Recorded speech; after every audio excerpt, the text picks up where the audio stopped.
Welcome in, builders. This week we're taking a look at Middle Age Marignon, Fiery Justice.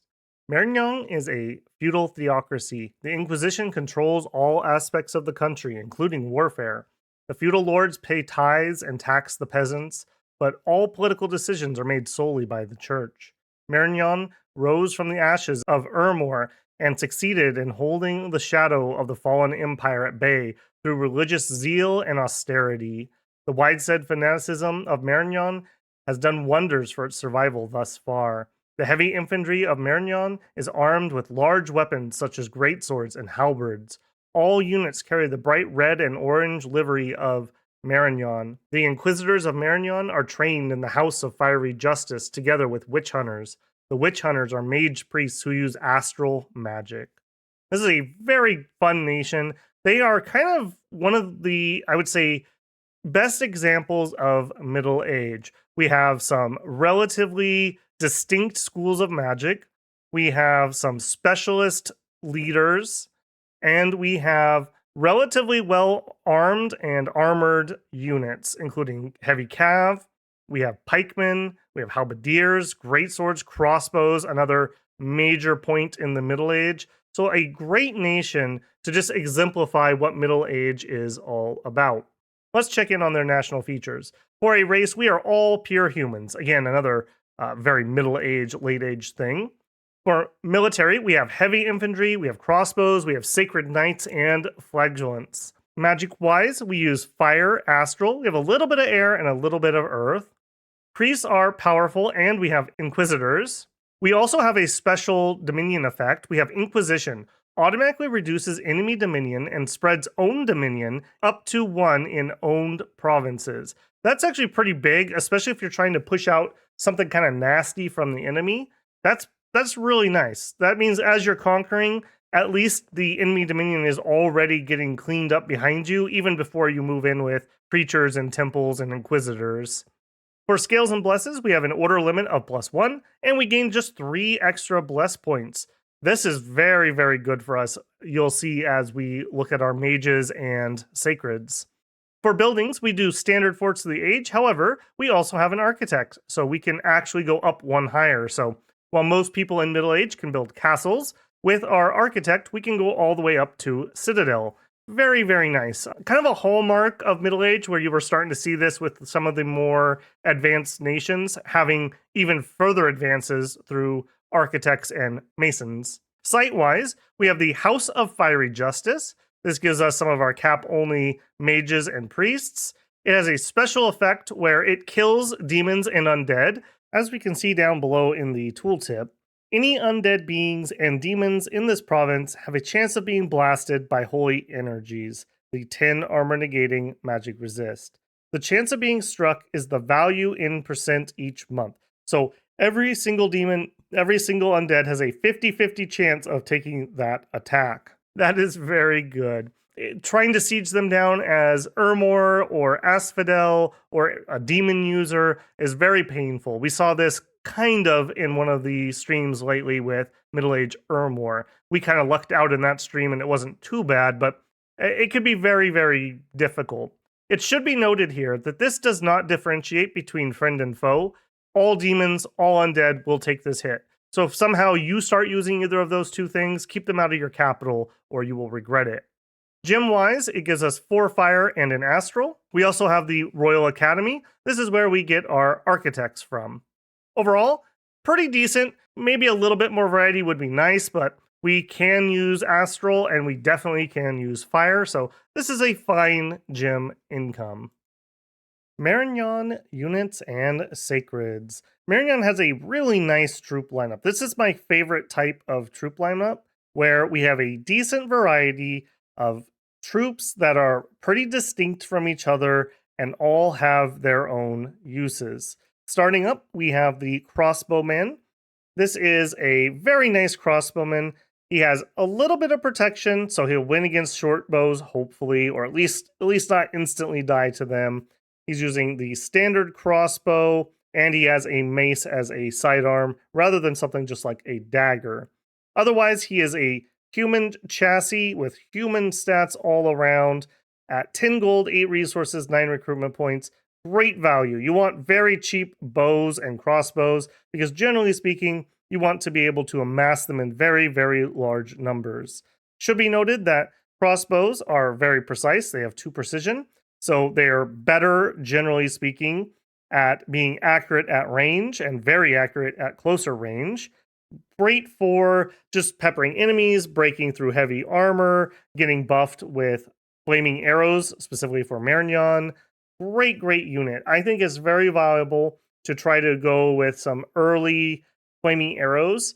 One of the nice things about crossbows is because they fire slow, 1 every 2 rounds, you're only going to miss out on 1 shot most likely while you're trying to buff. So the rest of your shots will all have that fire buff.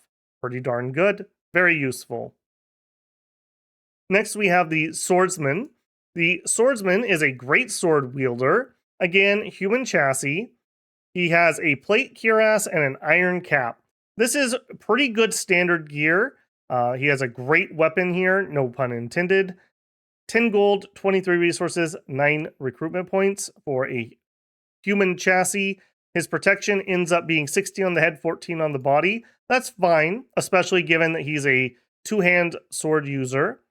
A 11 attack on a length 2 weapon with 21 slashing damage. That's really nice. That will help you get through heavy armor. Even nasty Olmish black steel plate is only about 23 unbuffed, so you have a chance of making it through that with a great sword. The role of this troop is to cut down things with high protection. Another thing they are pretty good at fighting is heavy cavalry. Ideally, something else will take the charge, and then these guys can come in there and chop them up.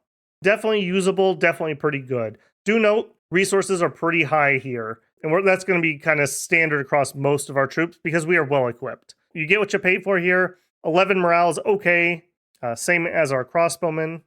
Moving up to Halberdier. The Halberdier is a interesting troop. With the halberd, it's a length 3 weapon, but he only has 9 attack.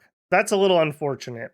It's piercing and slashing damage at 22, but because it is so low, you're going to struggle to hit cavalry, where I think the better attack over on the greatsword with its 11 attack versus your 9 is much more valuable.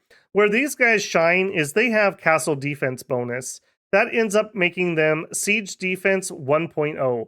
So most humans have siege strength of 1 and 0.5 siege defense. These guys are equal to a single human troop, essentially. So a squad of these guys inside a castle will definitely help hold them up. And we go all the way up to citidels, who have a lot of HP. So a full squad of these guys and maybe like a full squad of crossbowmen to actually deal some damage while they plug up the doorway will make your citadels very, very painful to take. Very, very painful. Outside of that, I don't know what other circumstances I would use these for. We do have fire, so we could buff attack, but even then, that only takes them to 11, whereas we could buff one of our other 2-handed users, and I think we'd have better results. But that's a distinct use. It is viable. I do use them on occasion, so pretty happy with that. Next up, we have a pikeneer. The pikeneer is using a length 5 pike. 10 attack, 17 piercing damage. 17 piercing damage is pretty darn good. Remember that piercing damage lowers the armor of the target by 15%. So let's say they had 20 protection. We would lower that by 3 down to 17. And then 17, we have about equal, I mean, that's fuzzy math there, but about equal odds of actually being able to penetrate that with a DRN roll. So these guys are all right. Where they're good, taking charges. At length 5, you're going to outrange lances, so you can try to get repels on that. Maybe you get lucky, maybe you don't. 10 gold, 20 resources, 9 recruitment points is not too terrible. As melee grind troops, I'm not in love with them unless you're going to buff their attack. If you buff their attack up to 12, I think they are going to repel enough to be good for line troops. If you're not buffing their attack, I think you save these guys to repel charges, maybe try to stay on your flanks and protect them from other cavalry charges or other flanking type units. Flyers coming in will struggle to not be repelled by a pike unless they have really, really high defense. Most flyers don't have super amounts of protection, so pretty good for that. Overall, pretty decent troop. You get some of these and some crossbows as your starting army. That's fine. Next up, we have the Man-at-Arms. A very nice, I would call this guy like gold standard middle-aged troop. It's a human troop. He's got a broadsword. He's well armored. He's got a kite shield. For armor, he has a half helmet and a chainmail hauberk.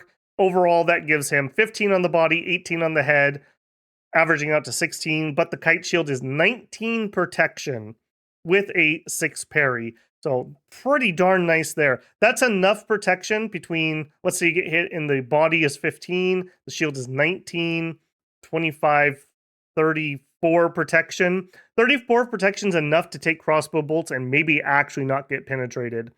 We're going to half that and then 15% that. So it's going to be much, much lower than that in actual calculations, but usable enough against that.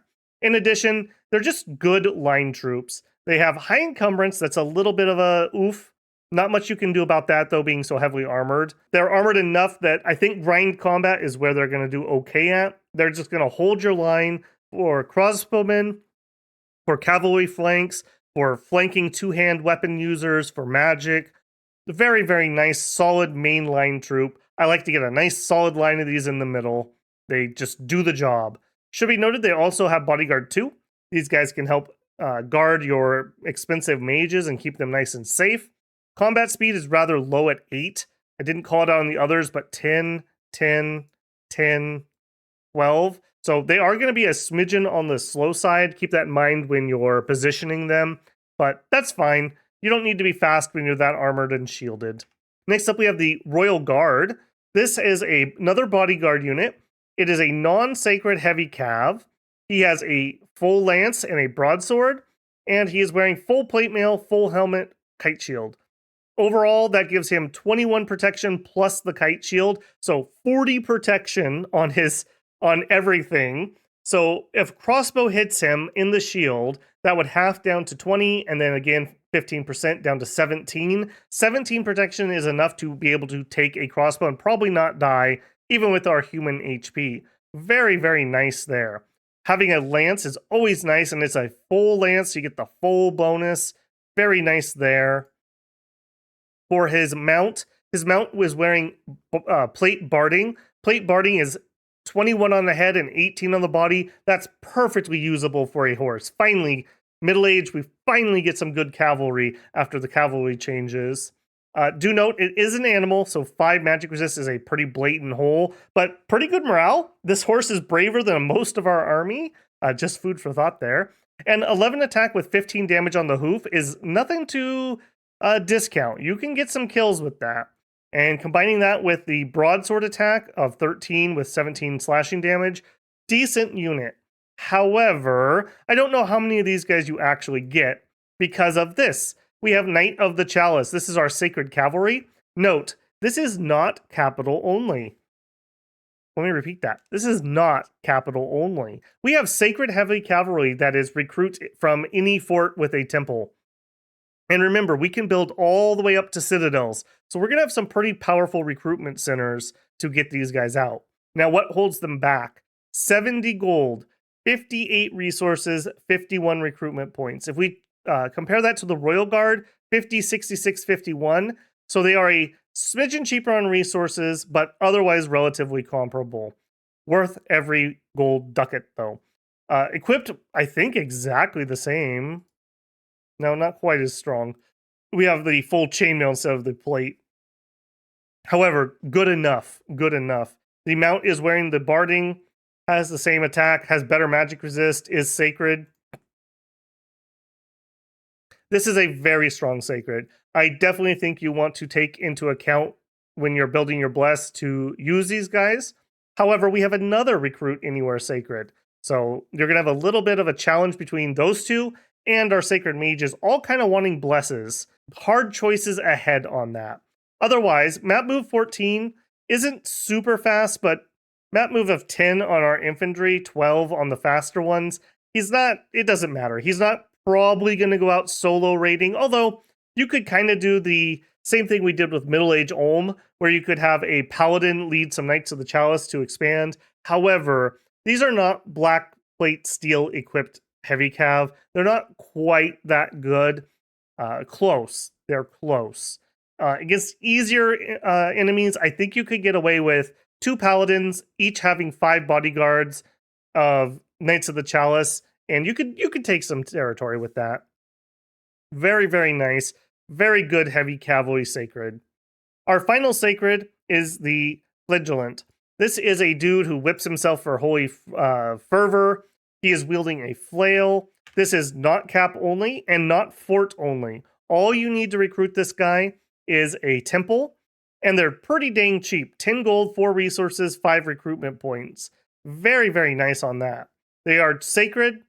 Otherwise, they're unarmored. They're wielding a flail. Remember, flails have +2 attack against shields and 2 attacks. So 3 of these guys in a square will get out 6 attacks. And if somebody has a shield, they're at 11 attack. But even if they don't, well, 9 attack isn't great. We have a high volume of attacks. And remember, there's a harassment penalty to defense. So these guys are actually pretty killy.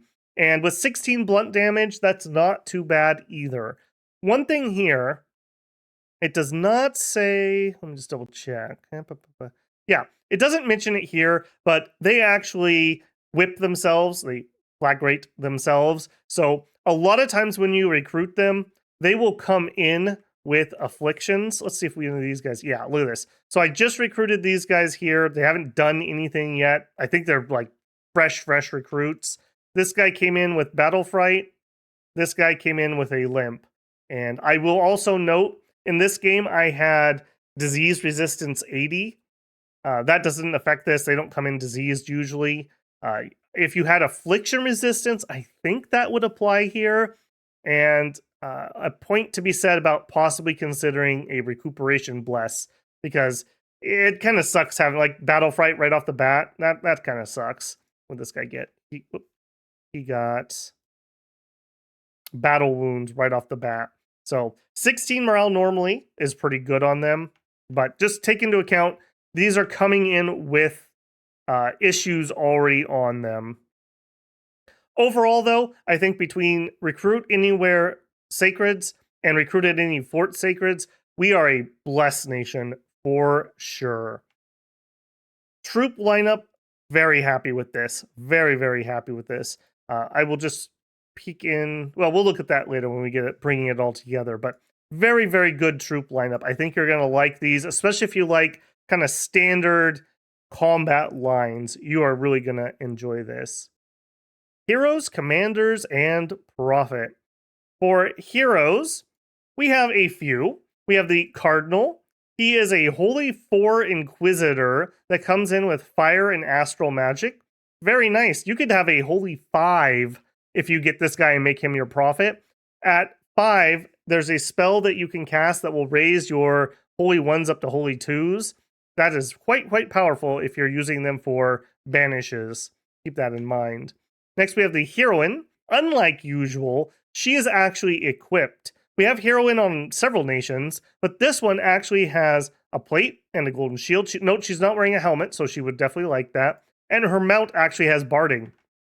Whoops. So pretty good there. 150 leadership, and she's inspirational, so she's going to give +3 morale to troops that she is leading. This is kind of your Joan of Arc type character. Very cool. I really like this one. I like that she's very usable. I like that her horse is armored, so you don't have to worry about it. And the horse and her are sacred, so they're going to take your bless. Very, very nice. Next, we have the Witch Hunter General.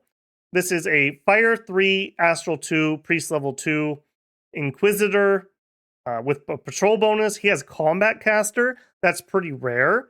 He's wearing Fire Plate, and his horse is also sacred and wearing Plate Barding. You could actually make this guy into a thug. He could give himself like luck, body, ethereal, and then he could go into melee, and because he has Combat Caster, he could do things like incinerate right on top of himself. Could be pretty darn powerful. Fun unit. Very fun. Next, we have a Raphite Scholar. This is one of the giant races that has joined us. We have Fire 2, Earth 2, Astral 3. I do think this is our highest Earth that we get. He's an Adept Researcher, so he has 27 research.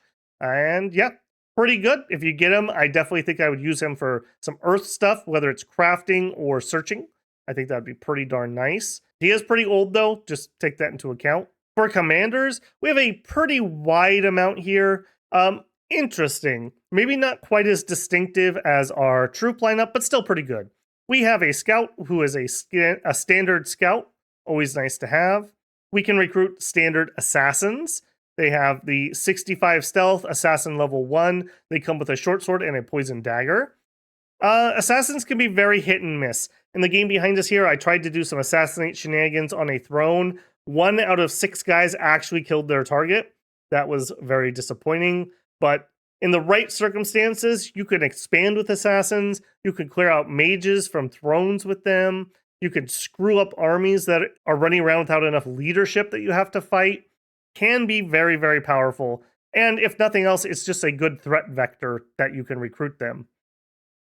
Next up, we have a Falconeer. This is a guy I don't know what to do with. He comes in with 1d6 falcons at the beginning of battle. He's a 10 leadership commander with a short sword. I really don't know what to do with this guy. If I didn't have architects, I would recruit a couple of these guys and they could be like my fort builders, I guess. Yeah, let me know if you found a use for Falconeers. Very cool. It kind of reminds me of Ubar or Nabab with their free spawn birds. Those are very disruptive. We have citidels, so we can recruit 3 of these per turn. But why? I'm not sure. Let me know if you have a good use for these. Next up, we have a troubadour. This is like a bard. He has stealthy 70, seduction. Note, because he is male, you can only seduce female units. So take that into account. Most units with seduction are female and seduce males. He is a spy. Spy is something that I've really come to appreciate in the last, let's say, month of Dominions. One of the big things about spy, when you have a spy visit a throne, you get to see which throne is here and any sites if there's any that are already found. So note, I have a scout here now, but one of my spies walked through here. So I know that this is the throne of bureaucracy. I know this is the throne of the Second Age. That is absolutely humongous. I know exactly which thrones I need in this game to get to 10 points. So I know that I need to fight Asphodel because I need this throne. They own this, I know from previous scouting. I need the thrones right here, and then that is it. So I don't have to attack over into Ys or into Agartha. If I can try to make peace here because I know the exact values. Conversely, if you're playing against players, you can figure out exactly which thrones are in their area. So if I knew for a fact that, let's say, Agartha owns stuff over here, and this throne would be his winning throne, or this throne's going to leave him at 9 points, so he's definitely going to attack me here or here. That is really, really valuable information. In addition, spy units can go into enemy forts or capitals and get more information. They can instill uprising, which increases unrest. And as a mundane spy, he can look at some of the graphs that don't involve magic or religion. Again, can be pretty powerful there too. Next up, we have the Friar. He is a recruit anywhere with a temple leader, and he's much better than a independent priest, but not, I think he actually might even be cheaper. He has 60 gold, 1 resource, 1 recruitment point, so you get 1 per turn. He's a priest level 1 and is sacred, and he is stealthy. That may not sound too impressive, but that's really, really nice. We have recruit anywhere sacreds. Now, in this game, I've pulled the resources away with 2 citadels, so I'm not doing it anymore. But at the beginning of the game, I was getting 6 flagellants from here and here every single turn, and every once in a while, I would just grab a friar to lead them. That's really nice. You can bless with them, although 50 of them are going to really struggle to be blessed by a single priest, but it helps. In addition, because they are stealthy, you can do stealth preaching.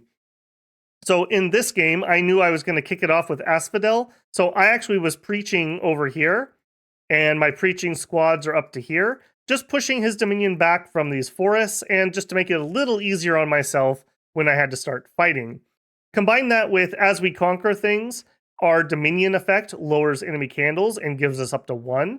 it's really nice to just start slowly pushing down. Like here, I preached here, here. And I think, yeah, I'm up to here working on it. It'd sure be nice if these guys were also Inquisitors, because that'd make it way more effective, but they're not. But that's still pretty good. And it's nice just to have a dude around who can lead 50 troops. This guy's experienced, so he actually can lead a bit more, but 50 naturally. It's just a nice, usable unit. You can use them for banishes, like in this game fighting Asphodel. You can do the stealth preaching. You can lead people. You can help with blessing. Very versatile unit. I really like the Friar. Next up, we have the Paladin. This is our best combat leadership. He has 100 leadership. He is Priest 1, Sacred. He's combat caster. Generally, that's not going to come up on somebody who is just a priest level 1, but if you need to banish or something, it's there. Skilled Rider 3, so he has pretty good defense, and his horse also is okay. Wearing the plate barding, wearing the same gear as our Knights of the Chalice. 215 gold is pretty pricey. 58 resources, 1 recruitment point. So you could get 3 of these out of a Citadel in a single turn. Overall, this is definitely the leadership I want to use. I like having the 100 leadership. Good formations, nice numbers. Very usable. Quite like them. Next up, we have the Initiate. The Initiate is our main researcher. He is 65 gold, 1 resource, 2 recruitment points. We can get 1.5 of these out of a Citadel every turn. Comes in with Fire 1 and 7 research ability. For 52 gold per year, that is pretty efficient. And you can get 1.5 of them per turn. So a good way to ramp up your research for sure. Combat-wise, Fire 1's not particularly good. You could give them a fire gem or a jar of fire. They could use that to Phoenix power up to Fire 2 and then be a much better combat mage. Fire 2 is, I think, the best sweet spot for cheap fire mages. Next up, we have the Inquisitor. This is a Fire 1, Priest level 2, 7 research, Sacred, Inquisitor Old Man. 190 gold, 1 resource, 2 recruitment points. 76 gold per year, so he's at the cusp of being efficient. I would never recruit these guys to do research, though. However, as an Inquisitor, the priest is very efficient when preaching against other faiths.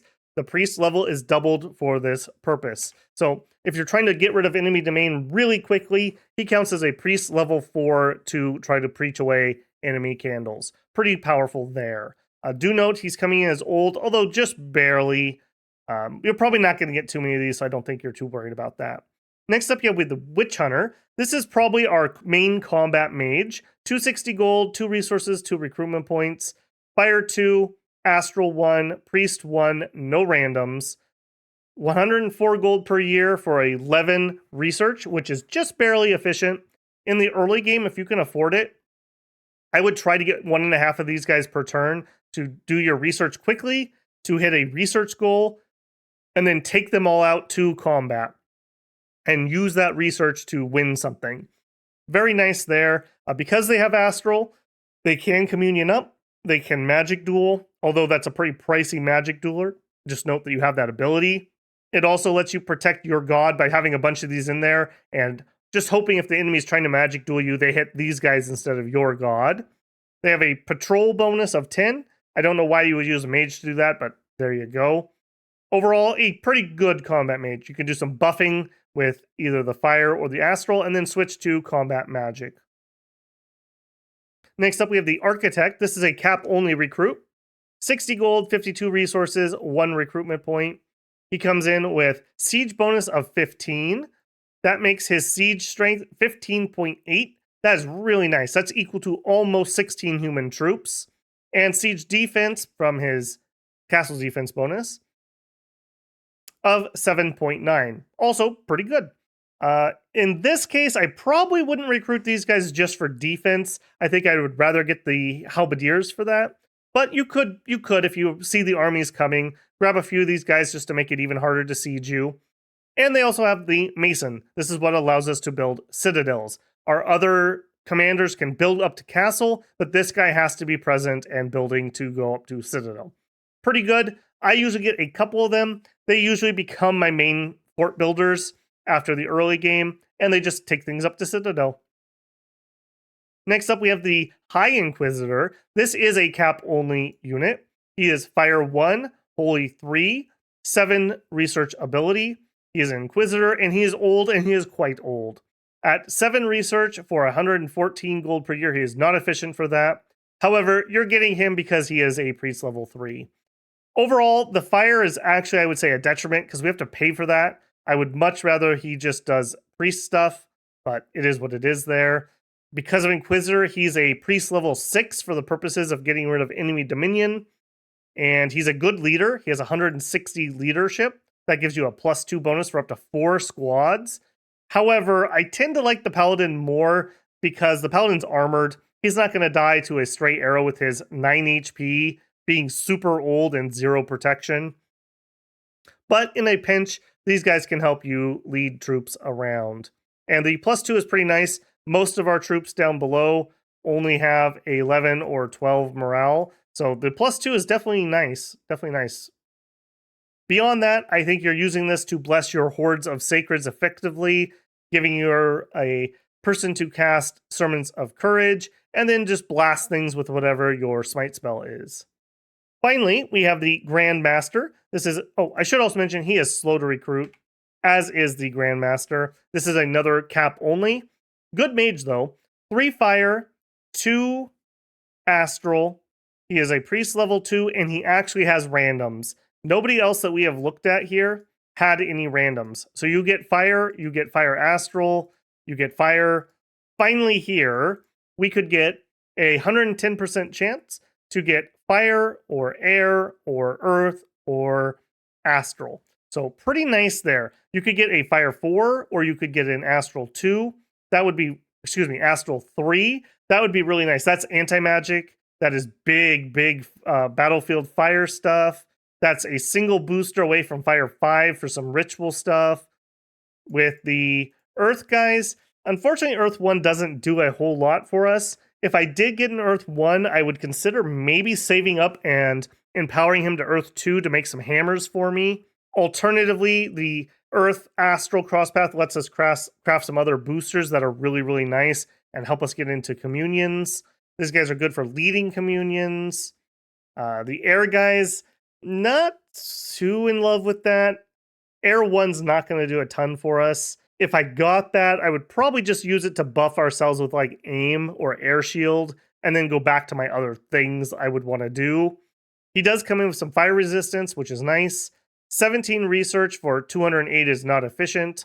You're going to want a few of these guys. I'm going to try to get one out early. Ideally, one that rolls with air and one that rolls with earth, because otherwise we don't have any way to search for those things. If I got air gems, they're probably just going into Alquills. An Alquill on an initiate would sure be nice. If I got the earth gems, like mentioned, I'd probably save up and empower and then build a couple dwarven hammers. I don't think we have enough of either one of those to be able to do much beyond that. Who would I make my profit? Unless I got one of the heroes that I could be doing a Holy 5 on, I think generally Paladin. Holy level 3, he's my fastest map move. He comes in armored, so he's not just going to straight up die. As a High Inquisitor, yeah, you could go up to Priest level 4, but we're so vulnerable and we're old. You might just die of old age. You just die, even though you kept him safe. So I think Paladin wins on this one. Maybe a Troubadour could be useful. He has very high stealth, so stealth preaching, being able to sneak around to claim thrones. He actually has 16 map moves, so he is actually pretty zippy. Being sacred will allow him to spy on the Dominion candles. Maybe that interests you, probably not. National items and spells. We actually have a couple national items. We have the Cockerel Scepter. This is at 5 construction. This is a weird one. We have Spell Holy Pyre. We're going to look at that when we get to our spell section. Basically, this is a fire spell that does even better against undead and demons. To craft this, you need to be fire level 2. Costs us 10 fire gems. It is I guess like a mace, essentially. No, it does give you that spell, so a commander who is not a mage can cast. If you hit somebody with this, you do an extra holy damage, 10 armor negating damage against undead and demons only, and you do a Cockerel Blindness, which is a magic resist or go blind. I don't hate that. I don't know if I'd put the effort in to do any of these, but maybe. You're going into the arena again. You know you're going to fight something undead that you want to kill. Maybe I could see that. Next, we have the Mercy brand. This is at Construction 3. This is actually pretty interesting. Fear plus 5. So this is an item that gives you fear. It gives you Inquisitor. It gives you a patrol bonus. Requires Fire 2 and 10 Fire Gems to craft. That's not too bad. We can do that natively. The fact that it gives fear, though, I really like. For the stats, it is a blunt magic weapon that deals 7 damage. Attack 1, defense 1, length 1, and extra effect on damage is the Flames of Mercy. That does fire magic fatigue damage that is armor negating. It is too bad this is not an armor negating attack, that you actually have to deal damage. But if you gave this to a paladin, he'd use his lance first, and then he could use this instead of his broadsword. This is not bad. If you have a blessing that pretty much guarantees you can get some damage onto something, being able to just whack them with 20 fatigue is amazing, because that's going to start giving them combat penalties just right away. And you could have paladins that have fear, which is pretty dang nice. That definitely ups them as a heavy cav commander unit.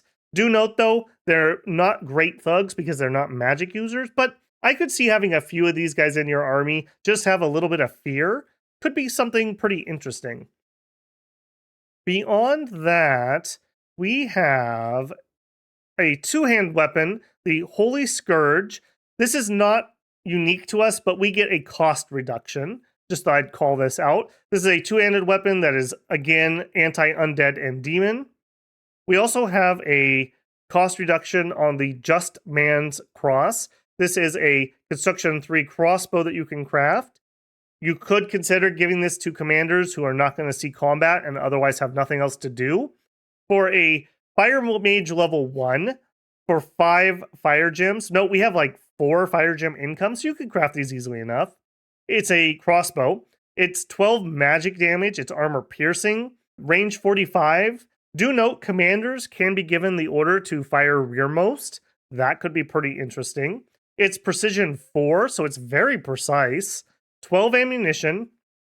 Extra effect on hit. 20 holy damage against undead and demons. And holy stun against undead and demons. So if you're going up against something that you can get some use out of this, and you have people who otherwise don't have anything to do in combat, pretty good. I don't hate this, especially at this cost. I don't mind that. For unique spells, we have 1 in Evocation. At Evocation 4, we have Holy Pyre. This is a Fire 2 spell to cast. Do note, if we make a fire jar or give them a gem, our really cheap mages could Phoenix power up to cast this. Holy Pyre is a 40 plus range, area of effect 3, extra precise because it's precision 1, fatigue cost 20, fire magic 7 plus armor piercing, so you get 50% armor reduction when you hit somebody with this spell. In addition, it does triple damage against undead and demons. So this is 21 fire magic damage for only 20 fatigue. That is very efficient for going into somebody like Ermor or Asphodel. Very, very nice. And even not, like, this is going to compete against Fireball, right? So Fireball's probably better. It is shorter range, but I think the Fireball wins. However, if you have either of the undead nations or just somebody spamming undead at you, this is pretty good. It is area of effect 3, and at 40 plus range with a little extra precision, it's not bad for throwing into hordes. I don't know though. It's a tough sell. The Fireball just is so nice. It's lower AoE, I suppose, but higher damage. So I think against non-undead, you probably stick to Fireball. In Conjuration, we have several different ones. Starting in at Conjuration 5, we have Contact Angel of the Host. This is a Astral 3, so we can get a random guy who can do this. Costs us 7 Astral Pearls. We'll look at these in a second. At 6, we have Angelic Choir. Again, Astral 3, 15 gems, so we can random into that. Next up, we have Contact Harbinger. This one is Astral 4. We have a very, very low chance of that. So you are going to need a god or some boosters to be able to do these, and they're pretty pricey at 25. At 7, we have Heavenly Wrath, which is Astral 3, Fire 1. We can do that natively. That's Angel of the Fury is what that summons. And we also at 7 have Angelic Host, which is Astral 5. Cannot do that natively. Definitely going to need boosters or god to do that. And at 9, we could do an Astral 7 Fire 2 Heavenly Choir for 144 gems. All right, what are we getting with all these super expensive spells? Well, some really good units is what we're going to get. These are our summons. Oh, also not mentioned, we have Great Lions. They're lions. There you go. First up, we have Angel of the Host. This guy is pretty dang sweet. So he is a summon, so the cost doesn't matter. He also has no upkeep, 18 morale. He is better than a human for sure, 17 HP, 13 strength, 13 attack, 17 defense. He is sacred, so he's going to get your bless. He has Awe 5. Awe 5 is very hard to overcome. Very hard to overcome in Awe 5. He has Invulnerability 15. Now, unfortunately, that's not the best because he's not wearing a helmet. So he only has 15 on the head. However, on the body, he has 23. So pretty darn nice there. Plus, he has a good shield. If you're going to summon these guys in, I strongly recommend giving them a helmet. They would be much, much safer with that. Shock resist 5, fire resist 5. They're magical beings. They don't eat. They are flying. They have Spirit Sight natively. Very, very nice. He's wielding a heavenly sword. This does extra damage against undead, does extra holy fire stuff, AoE 1. He has a heavenly shield, so a magic shield with 23 protection. Heavenly plate, 23 protection again. Give this guy a helmet and you are rocking. You are absolutely rocking. Good thug potential here, depending on what your bless is. Hold and attack rearmost, great. Not relying on his invulnerability, but instead using that to stack with armor, great. Definitely like these guys, especially at the cost of only 7 Astral Pearls for that guy. Very, very good. Next, we have Angel of the Heavenly Choir. These are not as good. They are essentially chorus slaves, which are like communions. Otherwise, their sets really don't matter because they have chorus slave. If there's a chorus, they will instantly join it and become a slave there. The spell that summons these in, you get 3 of them. So generally speaking, you're going to want to have 2 of those sets summoned in, so you have 6. That will give you 2 levels of boost. The Harbinger of the Chorus, this guy's a little more interesting. He has the ranged attack.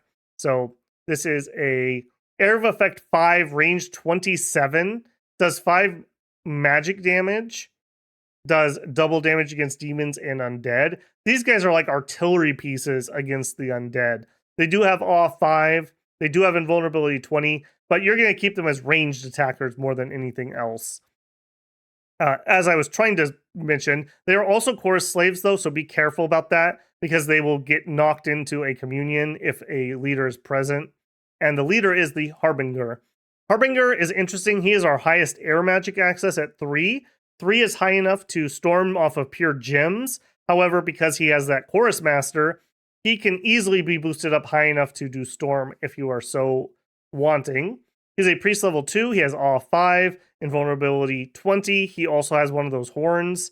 I think if you're going to get these guys, I would only get the Harbinger unless you want the Communion. I would not get the other 2 slave units. I don't think they're worthwhile. Maybe the Harbinger of the Choir.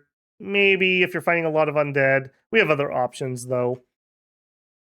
Next up we have Heavenly Wrath, which is the Angel of Fury. Angel of Fury here is interesting. Unfortunately not wearing armor like the other ones, and only Invulnerability 20. That makes me very, very nervous, because you need 25 to be kind of sort of viable as a fighter. Is sacred, does have Fear 5, shock resist 5, fire resist 5, doesn't eat, is flying, does have spirit sight, also has blood vengeance just natively, and it is 15 against MR, and I believe that's 15 plus DRN against MR plus DRN. So this is actually really, really high blood vengeance. If you had a way to keep these guys alive, so you'd probably have to arm them up so that they could get tickle damage and then blow people up with blood vengeance, that could be pretty good. Finally, we have the Seraph. The Seraph comes from the Choir of Heavenly Wrath, which is all the way at the Conjuration 9. This is a very, very good thug caster, whatever you want to call it. 4 fire, 4 air, 4 astral. It comes in as a priest level 4. Has Awe 7, invulnerability 30, shock resistance, fire resistance, poison resistance, is a magic being, doesn't eat, flies, has a 16 armor piercing fire shield, spirit sight, is a chorus master. This guy definitely would be interested in a chorus. Do note, just because you get into a communion doesn't negate any of the fatigue, and those little guys don't have any magic paths, so be very careful. You need really, really big choirs to spread out fatigue if you're going to do big spells. He is a Dominion spreader. That means wherever you go, you spawn Dominion like you're a temple. Has Unsurroundable 5, so it's hard to harass him down. And has Sight Vengeance, 15 versus MR. I would not probably thug with these. I would use these as big casters. Battlefield Fire Wipes, Battlefield Air Wipes, Battlefield Astral Enslaves, or things like that. You could definitely use this guy to leave a Master Enslave or something. Very powerful. Do note, you also, because this comes from Heavenly Choir, you get 9 Angels of the Heavenly Choir and 3 Harbingers of the Heavenly Choir if you were to cast that. So you get a lot of stuff out of that summon. Overall, I want to just double check I got everybody here. Yep. Overall, very good. It's unfortunate that these are all Astral Pearls, because beyond getting the Angel of the Host, which is only 7, the rest of them, I don't know how efficient they are. You're going to be relying on finding more pearls. Our 1 income is not going to do it. I wish we could flip that and have 1 fire gem and 4 astral pearls. That would be way more powerful. But as it is, I think these are totally worth it. I would definitely summon these up. And they're not hard to do because it's only a 3 astral. You can easily random into that. I think it's worth fishing for an astral 3 guy to do it, and then just getting as many of these as you can.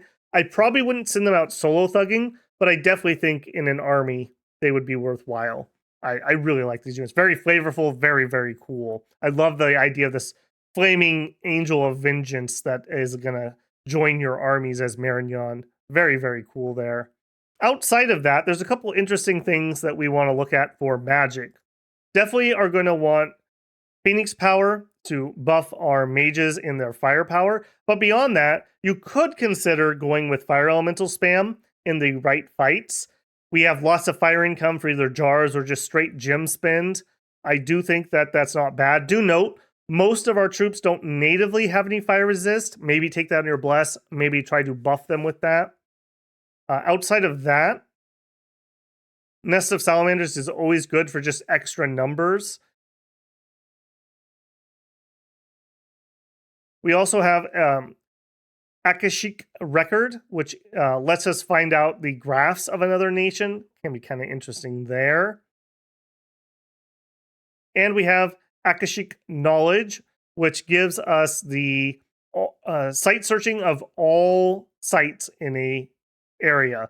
This one's hard to justify, though. 25 pearls each. We can cast it natively, but that's 25 turns of saving up.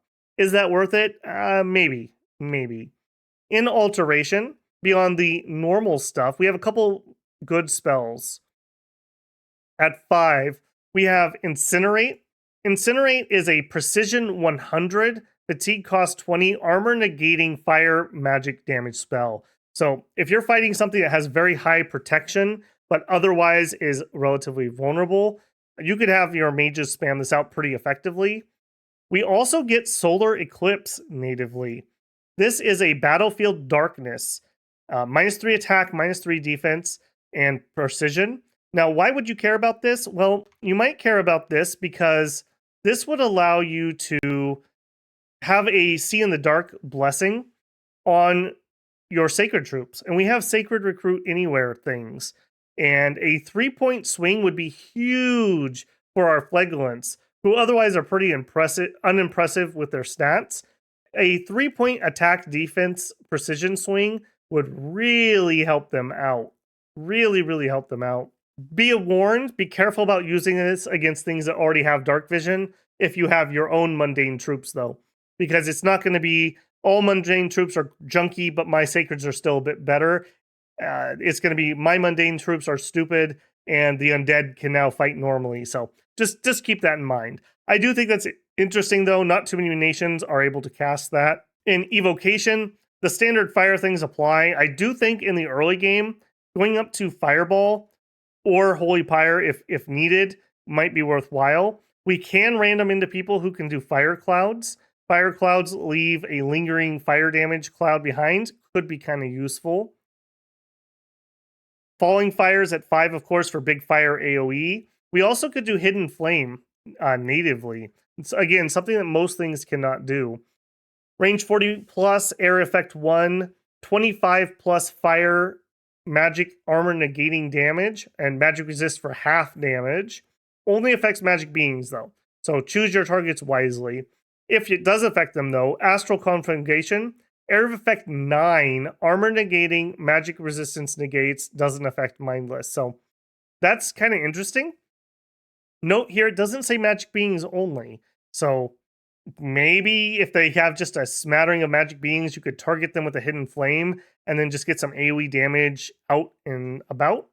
But could be interesting there.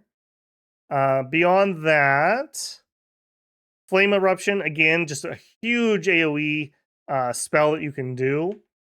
Construction, at 3 and 5, we have various things we can make. I think 3 is a big one for us for Jars of Fire. In Enchantment, Fire Protection would definitely help us save ourselves. Also, Flaming Arrows. I think that's very viable on our crossbows. And Thaumaturgy, we get the Battle Fury line of buffs. We can easily cast this, and our troops would really appreciate 2 attack and 2 morale. I think that's very much worthwhile considering. As you can see here, we have lots and lots of different magic paths that have things we would like, so we'd like to have some pretty good research. That being said, I think you could just bum rush up some evocation, and you could do just fine. Fire magic is good combat magic. There's a reason everyone takes fire resist on everything. Pretty handy there, I think. Okay, let's bring all this together. Marignon is a nation that has Recruit Anywhere Sacreds, both a very cheap, chaffy type one and a very elite, heavy cavalry. That means you're definitely going to want to go with a good Bless. Economy-wise, though, those knights are not cheap. Our normal mundane troops are very good, but they're also not cheap. They're not stupid expensive, but they're not cheap either. So I think we need both a good blessing and good scales on Marignon. We have the Special Dominion, which helps us clear out enemy Dominion. In addition, we have Inquisitors. So I think we want to get strong Dominion pushed out the best you can. We have a good troop lineup, even excluding our Sacreds. We have a just good line troop. We have a pikeman. We have a good two-hander, and we have crossbowmen. So I think scales are very viable. I think we want both. I think we're going full greed on Marignon. We have just good everything down here. Like, nothing here is a stinker, in my opinion. Magic-wise, we don't have a lot of variety. That's one place where if we could get some magic variety from our god to maybe summon in, let's say, Troll Kings, that would give us some earth magic. That would be really nice. We would love to get, like, armor buffs or protection buffs, strength buffs. We would love those. In addition, we could do glamour buffs for troops would be nice. Even nature buffs could be pretty handy there. So our god has a lot of heavy lifting to do on this nation. Beyond that, I don't think we have too terrible matchups. We do have a lot of things that are geared towards fighting undead and demons, which 2 of the big bad scaries in the age are Ermor and Asphodel, and I think balance-wise, I think Asphodel's way better than Ermor at the moment. So, as you can see, I set myself up here to have a fight in this test game, and it's going okay. It's all right. I have this annoying river that is really hurting me a lot. He can essentially raid this entire side. When things are thawed out, I have to go through this corridor. So a little unfortunate on the terrain, but it is what it is on that. Let's take a look at pretenders. Pretender wise, we have a lot of options. We are an offshoot from both Ermor and Merverni. I think the people of Merverni were subsumed by Ermor when they were conquered. We don't see a ton of that in their unit choices, but we see that in their god choices. They have kind of the Gallic troops in addition to the Ermoran-esque troops and gods. Starting at the bottom, we have a Master Alchemist. I don't hate this guy. I do like using the alchemy spells, but as mentioned, we need to go whole hog greed on this nation. This guy's kind of a utility pick. I don't know if I would go with that. In the Dominion 2 realm, we have the Virtue. This is a chassis I really like. 25 invulnerability is enough to go out and do things. Only 39 HP, though, makes me very nervous. Does have Awe 5. It would be very expensive to get Fear on him, but if you were able to do it, you could either go straight Fear. We probably wouldn't want to go straight Fear. We'd probably want to go with Dread. I think Dread is a smidgen cheaper. Yeah, 7. So we do Dread. Here's the problem, though. This is an Awake Expander. And we need some scales, so I think we'd have to do something. Yeah, this wouldn't even do it. Like, bare minimum would be like here. So I don't know what you do here. I would love to have Fear somehow on this chassis. That does not appear to be viable. Other stat-wise, maybe we go with extra defense and we rely on the Awe to keep us safe. I don't know. It's something. We also don't get anything out of the order scale limit. Our nation already gets that. Otherwise, Awake Expanders, I don't think we need them. I think we're good enough with what we have.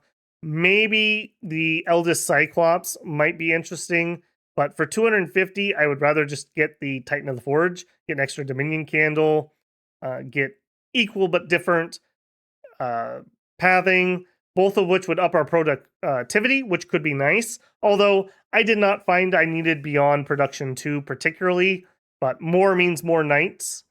Going up to Dominion 3 stuff, again, we have the Great Archon. Another one I really like. He's Inspiring Researcher and Alchemist. But again, like, can we afford to take that? Maybe. He has the right pathing for some interesting blesses. We could go something like Righteous Wrath. And then we could take Solar Weapons. And maybe just like some Reinvigoration. This would be a pretty low end bless. I would probably want more, but this is Awake. I mean, maybe we take him as dormant, and then we add in. Can we get there? We can. We could add in probably Blood Surge on this chassis. This is good enough. This is playable. A little low on the Dominion though. Maybe knock that down. Yeah, that would be more viable. I think this was very playable. He is dormant, but nothing here requires him to be awake. The reason I wouldn't go imprisoned on him is he has an Inspiring Researcher and Alchemist. Those are active abilities. You're going to want him out to use those. He also raises our magic limit, so it sucks that we had to go drain to be able to afford this. Maybe you could play around and find a way to do it. Other than him, I'm not too in love with any of these other Titans per se. I will call out at Dominion 4, we have a relatively unique one. We have Baphomet. For only 130 points, he comes in with Fire, Astral, and Blood. Very, very nice. Definitely the kind of blesses that we probably want. And he has lots of Dominion strength, which is pretty handy. He's not a fighter. He's ethereal. He's like a mage combatant if you were to use him. I don't think anything stops him from teleporting, though. So you definitely want to take at least enough that you could teleport with him if you were going to use him. I do want to make one more call out down in Dominions 1. We do have the gray one, which is a Trinity. There's like the Crones. That's a lot of research and a lot of paths. So you could do a very wide bless / sight searching. Let's take a look at a couple pretenders I actually made. This is Righteous Scream using the Baphomet chassis. He comes in at Imprisoned and very high dominion at 8. Pretty good scales. He has Righteous Wrath, he has Spirit Sight, Strong Blood, Enchanted Blood, Blood Surge, and 2 Heroism. Why this stuff? Righteous Wrath pairs really well with our Flagellants. They're going to die, and they're going to boost each other and any knights that are around. At the same time, once they have that buff, that helps them get a kill, which triggers Blood Surge, and these two do stack. So you can have a guy with like high teens attack, extra strength, extra morale, extra fatigue recuperation, and all of those things work out well for our knights too. In addition, he has Enchanted Blood, so that's a little bit of regen. Not particularly great on the Flagellant, but pretty good for the knights. Also gives us extra magic resistance, which helps out our knight's horse, which is kind of valuable there. In addition, I have Strong Blood, one I don't normally take, but this gives 5 poison resistance and 80 disease resistance. The poison resistance, it's kind of whatever. It's fine to have. What I took this for is our sacred mages who are old would really like to have some disease resistance to keep them a little bit safer. And it's not super expensive. We get extra bless points anyways. I was already going down blood. You could totally drop this though, I think, if you wanted to save those 3. Maybe you could up the...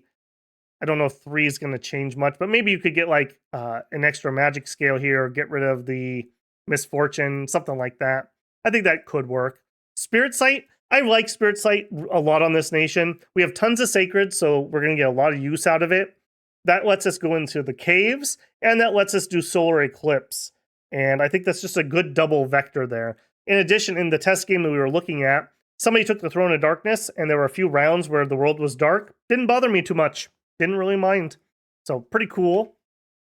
However, the V2 version, I used the Crones for this. They are imprisoned. And the reason the Crones are better is because of their wider pathing. I can use that to get more bless points, essentially. So she ends up, this is not actually showing this correctly because it's already showing her as a split as part of the Trinity. But we had Blood 4. So Righteous Wrath, Spirit Sight, Undying 5, Strong Blood, Enchanted Blood, Blood Surge, Heroism 2. Heroism is nice because even our lab monkeys, when they hit level 1, get +1 research. So that kind of counteracts the Drain 1. And that's not that bad. That's each guy losing just 4 research. That's fine. This also helps our knights out and our mages out quite a bit. Our knights are pretty survivable, so they'll level up pretty good anyways. So giving them plus 70% XP is pretty good. In addition, same things I was saying about the other one, but now the Enchanted Blood and Undying 5 actually means that our little scruffy flagellant guys, they actually usually live through the first hit. They're usually at negative something. However, they probably have Righteous Wrath triggered. They probably have killed something, so they have Blood Surge triggered. They're slowly healing up. I think that was pretty good. In addition, that helps keep your horses alive quite a bit more because your horse now has to go to negative 10 HP before it dies. That's pretty handy. That's pretty handy. Remember, we can now get horses back for our troops. So having them live with a limp is better than getting dismounted and having to re-recruit. So food for thought there, to be sure. I really like this. I already kind of knew I wanted to do a Righteous Wrath thing. We've never used that, I don't think, on stream. So I wanted to do that. And this is just a lot of stuff we either haven't used or haven't used recently. So I'm probably going to go with this god. It is named after some of our long-term members. We have, well, we'll talk about them on stream. But yeah, using different stuff. Beyond this, though, I think you could go many different ways. Because we have the old mages, but we also have pretty survivable heavy cavalry, and we have guys who recruit in with afflictions. I think that getting a recuperation bless would be very interesting. I just don't know exactly how I would pay for it, because we're going to want a lot of that other stuff too. So we would need somebody that probably starts with some nature, but is also cheap. Maybe we would go all the way down here. What do you have? Grand Communicant, Ivy Lord, Also, You're 100. You're 100. I think it's eeny, meeny, miny, mo at that point. We'll pick him. All right, so if we went in, well, and here again, though, we can't go full imprisoned because in order to use recuperation, you have to be incarnate. So we're going dormant.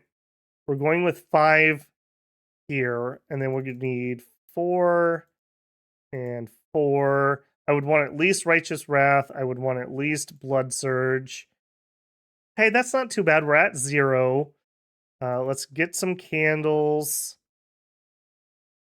Get some scales. Okay, that's not bad. Something like that. Okay, what else can we do here? If I'm taking this, we could go some glamour, maybe to sneak some of those in. Some astral magic. Maybe we go with the earth, and then he can do hammers and boots for us. And because I have 20 points left, I'm just going to grab that maybe. And that gives us 2 more bless points. We could take an extra HP. We could take an attack skill. Take some reinvigoration. I think I'm going to go reinvigoration. This is more of like a mage bless, kind of, sort of. Because it's going to help our old guys stay alive. This is okay. I'm not as excited about this one as I am those other ones I showed off, but this is all right. I like the idea of the recuperation, though.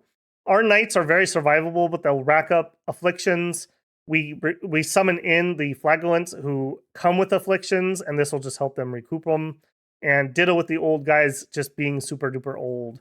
So I think this is okay. If you have a better way of doing recuperation, let me know, because I'm vaguely interested there. It sucks that that's an incarnate only. If recuperation was not incarnate only, I don't know how that is, and some of these other blood ones are not. Enchanted blood, blood surge, and strong blood, but okay. Yeah, that is what that is on that.